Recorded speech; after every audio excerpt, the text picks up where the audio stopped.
Hello guys, andito na naman tayo ngayon, gagawa na naman tayo ng sinantulan. So, ipapakita ko po sa inyo yung mga ingredients. Siyempre, andito yung santol, karne, sibuyas, bagoong, sili, suka, at saka bawang. Kaya meron tayong suka para hindi masira kaagad yung sinantulan pag marami kayong lulutuin. Okay, magpapainit tayo ng mantika.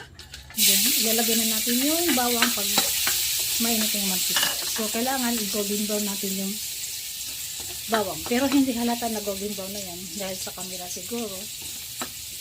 Nakasimangot lang ako dyan dahil mainit ang panahon. So, the next is ilalagay na natin yung sibuyas. Halo-halo-halo lang. Then, isunod na natin yung karne. Okay, haluin natin. Yan.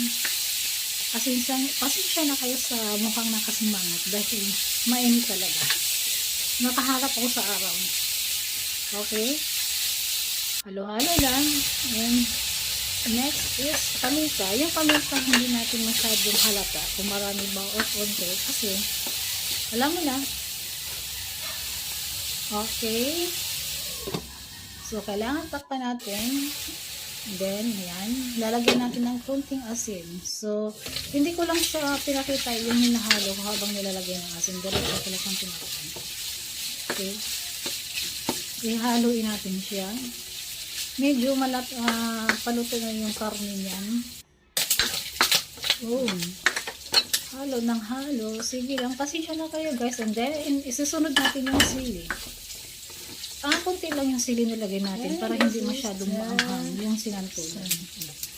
Okay, ilalagay na natin yung santol. Bali yung santol, grinding ko yan. Tapos, pinipiga ko siya para wala siyang katas. Yan, may katas kasi ang santol pag ginagrinder mo na yan. Yan. Bali, ganyan ko ang hitsura niya. Medyo dry siya tingnan kasi wala akong nilagay dyan na kahit anong klaseng sabaw na yan. Susunod ko na po yung bagoong. So, kunti lang yung bagoong na nilalagay ko kasi ayoko nang maalat. Sa totoo lang. Pag maalat kasi hindi ko na makakain yan. Okay, isusunod natin yung suka. Kunti lang yung suka nilagay ko dyan para ang sinantulan is kung marami ka namang ginagawa, hindi siya makapani. So, ilalagay natin yung gata. So, bali yung ingredients kanina, hindi ko pinapakita yung gata kasi nakakalimutan ko i-transfer sa baso. Yan. So, yan. Hinapi ko lang yung gata. Hindi ko siya binuhos lahat. Then, after that, ilagay ko na lahat yung gata. Yan. So, hindi na ako naglagay ng pangpasarap kasi masarap na talaga yan. Lalo na yung puro gata. Puro gata ang nilalagay ko dyan. Walang halong tubig yan. So, ang gata galing yan sa palengke. Binibili ko. Okay, tatakpan ko muna. And then, tada! Yan. Yan po ang hitsura ng sinantulan ngayon. So, nag-absorb na po yung gata niya. So, kailangan titikman kung anong lasa. Yan. Masarap.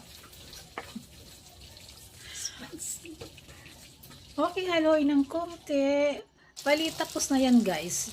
Luto na siya. Yan po yung